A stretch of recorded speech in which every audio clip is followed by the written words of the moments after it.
தமிழகத்தில் தேர்தல் நிறைவடைந்த 3ஆம் நாளில் வாக்குப்பதிவு இயந்திரங்கள் பாதுகாப்பாக வைக்கப்பட்டுள்ள அறைகளை அரசியல் கட்சி பிரதிநிதிகள் நேரில் சென்று பார்வையிட தேர்தல் ஆணையம் தற்போது அனுமதி கொடுத்துள்ளது. இந்த நிலையில் தமிழக வெற்றிக் கழக தேர்தல் மேலாண்மை பொதுச் செயலாளர் ஆதவ் அர்ஜுனா சென்னை நுங்கம்பாக்கத்தில் அமைந்துள்ள ஒரு தனியார் கல்லூரி வளாகத்தில் உள்ள பாதுகாப்பு அறையை நேரடியாக ஆய்வு செய்தார்.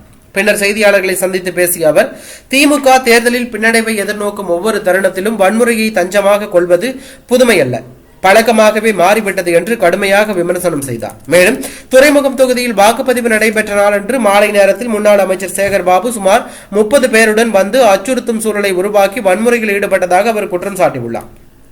அந்த தாக்குதலில் தமிழக வெற்றி கழக வேட்பாளர் அசோக்குமார் காயமடைந்ததுடன் அவருடன் இருந்த வெற்றி என்பவரும் தாக்குதலுக்கு உள்ளானதாக தெரிவிக்கப்படுகிறது. அதோடு சைதாப்பேட்டை பகுதியில் தமிழக வெற்றி கழகத்தைச் சேர்ந்த வழக்கறிஞர்கள் மீதும் தாக்குதல் நடத்தப்பட்டதாகவும் அவர் குறிப்பிட்டார்.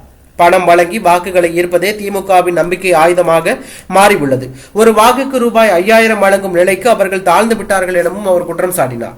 மாற்றத்தை கொண்டு வர வேண்டும் என்ற இலக்குடன் தமிழக வெற்றி கழக தலைவர் கட்சியை உருவாக்கியதாகவும் அந்த பாதையில் வேட்பாளர்கள் வீடு வீடாக சென்று மக்களுக்கு நேரடி தொடர்பு கொண்டு வாக்குகளை சேகரித்து தமிழக அரசியலில் புதிய எழுச்சியை உருவாக்கியுள்ளார்கள் என்றும் அவர் உறுதியாக தெரிவித்துள்ளது பரபரப்பை ஏற்படுத்தியுள்ளது.